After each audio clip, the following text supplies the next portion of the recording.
From Mobile, Alabama, CBS proudly presents America's Junior Miss for 1983 with Michael Landon. Your host of America's Junior Miss for 1983, Michael Landon.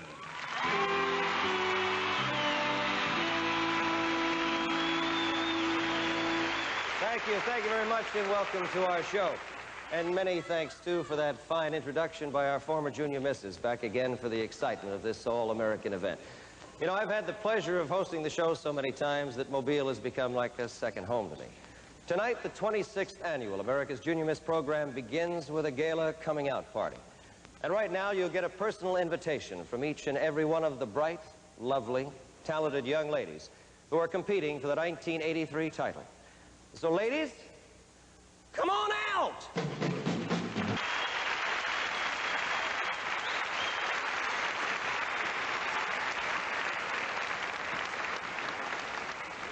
You know, for over a quarter of a century now, the main accent of America's Junior Miss programs has always been on scholastic achievement. Now just think, including local, state, and national levels, deserving young girls will win throughout this year a total of $2.5 million in scholarship awards. And there's no better way to spend money than on American education.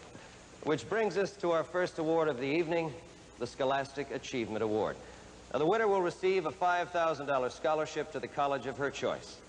The Scholastic judges have picked a young lady who's ranked first in her high school senior class of 457 students.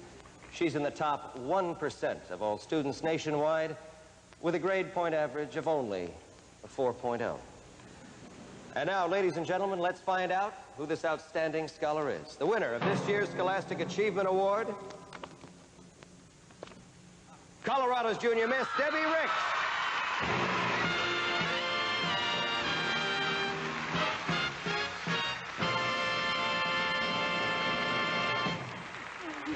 Congratulations, Donna. Thank you very much. Hey, when you were cracking the books and burning the midnight oil, did you think you'd get a scholarship like this? No, I really didn't.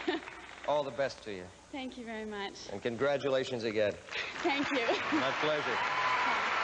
Hey, over the next hour, we're all going to learn lots more about these 52 young ladies, their charm, intelligence, personality, and talent, as the countdown to the winner of America's Junior Miss for 1983 continues. Stay with us.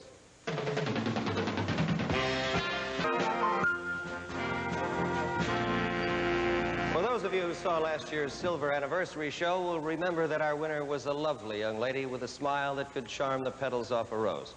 Well, she's back here again tonight to brighten up the show and to help me with the awards.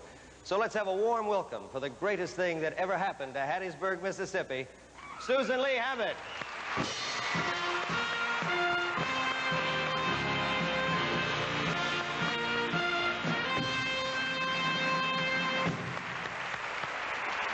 Hey, you've had quite a year, I understand, with your scholarship. You enrolled at Louisiana State University. That's right. Well, I got some fans there. And you've been traveling all around doing the studies both. How was your year? It was fabulous. That's the only word I can think for it. What's the most exciting thing that happened the whole year? Last September, I was able to meet President Ronald Reagan, which has been a dream of mine ever since I campaigned for him several years back, and it was just wonderful. He's very personable. You share some jelly beans? Oh, that's right. I brought him jelly beans. All right. I think he enjoyed them. Are you going to stick with me during the show and help me with the award? That's right. A pleasure to have you back. Thank you. Thank you.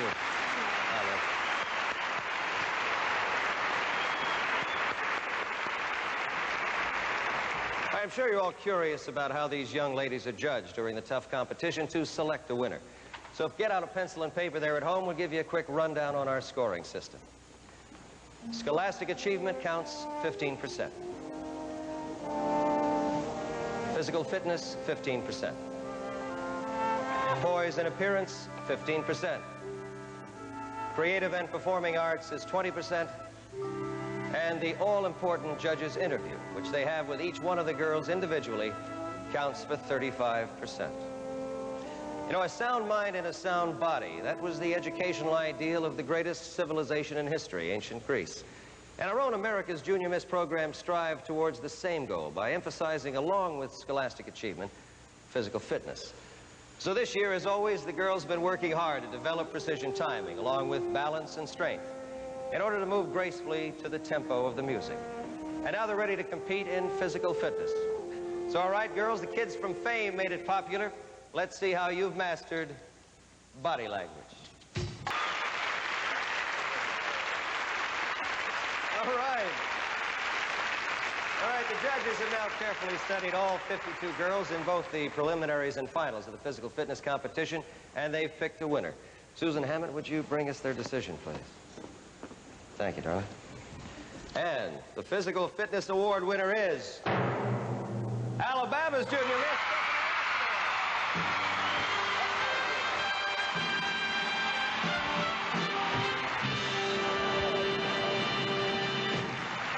Congratulations. Thank you.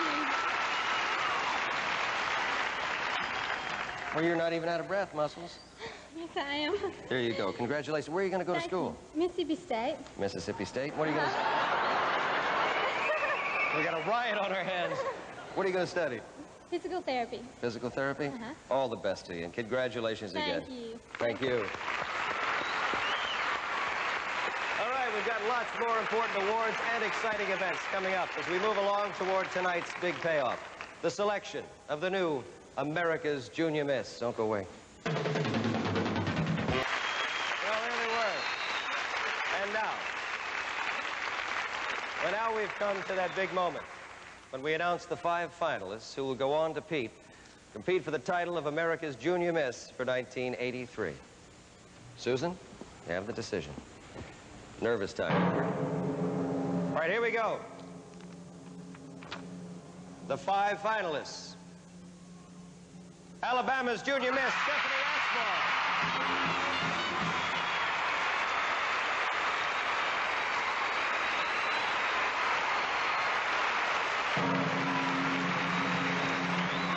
Colorado's Junior Miss, Debbie Ricks.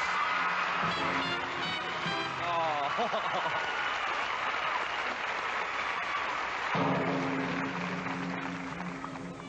Oregon's Junior Miss, Jane Yednak.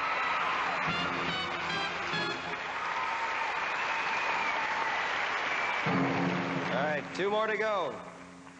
Utah's Junior Miss, Elaine Wells.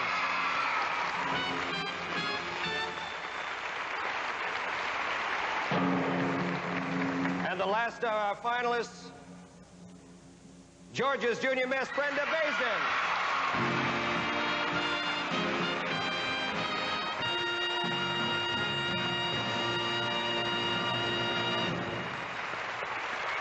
All right, there they are, ladies and gentlemen, the 5 finalists. Alabama, Colorado, Oregon, Utah, and Georgia. And by the end of this hour, one of the young ladies right there will be America's Junior Miss for 1983. We'll be right back.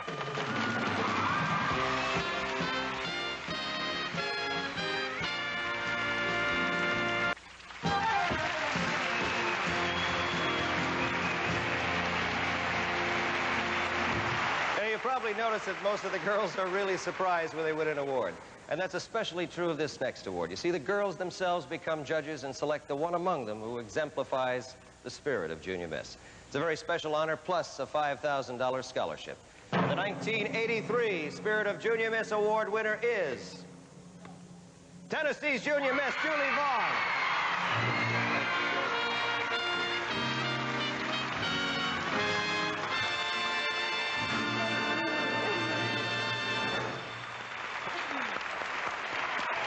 Julie, congratulations. Where are you going to go to school? At Tennessee Technological University. Tennessee Tech? Mm-hmm. All the best. You got a great smile. I know why you got the vote. Thank you. All the best to you. Thank you.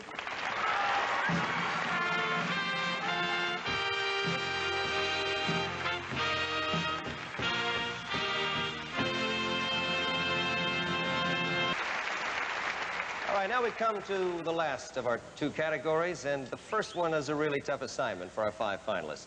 It tests the girl's ability to think on her feet and to express herself in an impromptu situation. Now, each girl will be asked a question by one of our judges. Now, girls, you're only going to have 30 seconds to answer. When you hear this chime, that means your time is up. All right, here we go. The first question goes to Alabama's Junior Miss, Stephanie Ashmore. Dr. Joyce Brothers, what's the question? Hi, Stephanie. You know, Stephanie, your generation has been criticized for lack of respect for law and order, for too much apathy, for poor work habits. Yet I talk to young people around the country and I find great reason for real optimism. Stephanie, in your opinion, what is the most encouraging thing about your contemporaries? I believe the most encouraging thing about the youth today is that we have hope for our future and we have our dreams and we are willing to work hard. I believe that we are hard workers and that we'll do everything we can to reach our dreams. Thank you. Thank you very much, Stephanie. Thank you. And now, Colorado's Junior Miss, Debbie Ricks. Judge Irv Cross, what's the question? Debbie, the slogan for this program is emphasis on excellence. Now, this country tends to respect successful people. Now, Debbie, tell me in your own words, what is your idea of a truly successful person? I believe a truly successful person has to be judged by their own standards. I don't think it's seen in the eyes of someone else who says this person's successful. I think it's someone who makes a goal for themselves and then strives for it. Once they reach that goal that they've set themselves, then they're a successful person. Very nice. Thank you. Thank you. Right, and now Oregon's Junior Miss, Jane Yednak. Judge Billy Bird, your question. Janie, there is a growing movement today to censor movies because they think they're corrupting the morals of young people. Yet Hollywood claims they are showing society just as it really is. Do you think this is true, or do you think they are making the movies more sensational just to sell tickets? I feel that the movies of today depend on the person who sees them. It's through their eyes that we see the movies and our own eyes that we see each movie. I feel there are movies out there for everyone. There are movies with sensationalism, and these do draw big money makers. But I feel that we have to use our own judgment and our own guidelines and base our decisions to see each movie on what we believe in our moral standards are in ourselves. Thank you. Very nice, Jane. All right, and now, Utah's Junior Miss, Elaine Wells. Judge Arthur Gordon, your question, sir.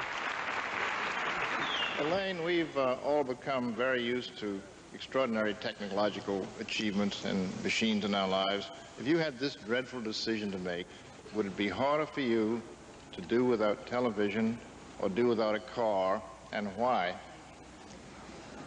It would be really difficult to do without television. That's true. But there's so much more things you can do without machinery and without entertainment such as telephones or TVs.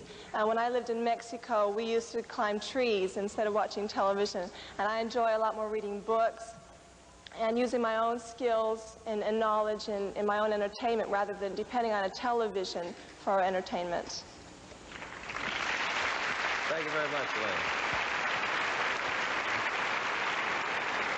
And now Georgia's Junior Miss, Brenda Baisden. Judge Karen Morris-Gowdy, your question. Brenda, doctors warn that crash weight loss diets can cause serious illness, yet they're very popular today. Why do you think a young woman would risk her health to lose weight? I feel like the media, as well as the society we live in, emphasize the gorgeous, beautiful person physically. We don't emphasize enough the internal person.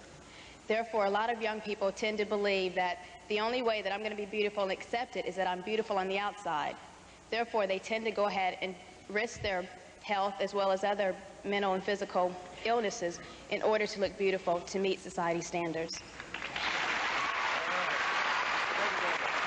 All right, it's going to be a tough decision, a very tough one. Why don't you folks do your own judging and pick your own personal favorite? All right, Susan, we've come to that moment when you're going to pass your crown on to the next winner. And we should say here that all 4 finalists will receive awards, and our winner will receive a $25,000 scholarship. Nervous time. Here we go. We'll start with the second runner-up. Started with 52 contestants, and we're down to the 3. The second runner-up is Utah's Junior Miss, Elaine Wells.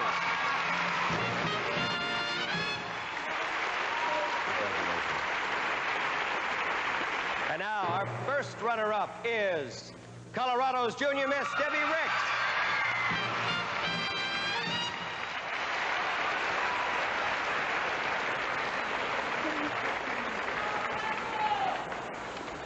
And now for the big moment. Ladies and gentlemen, meet America's Junior Miss for 1983, Alabama's Junior Miss.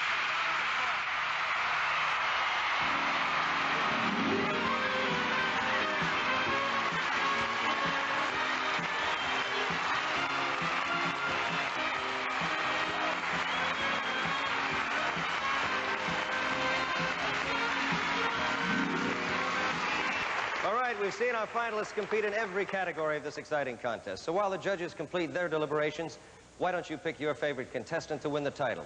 And we'll be right back to announce the new America's Junior Miss for 1983.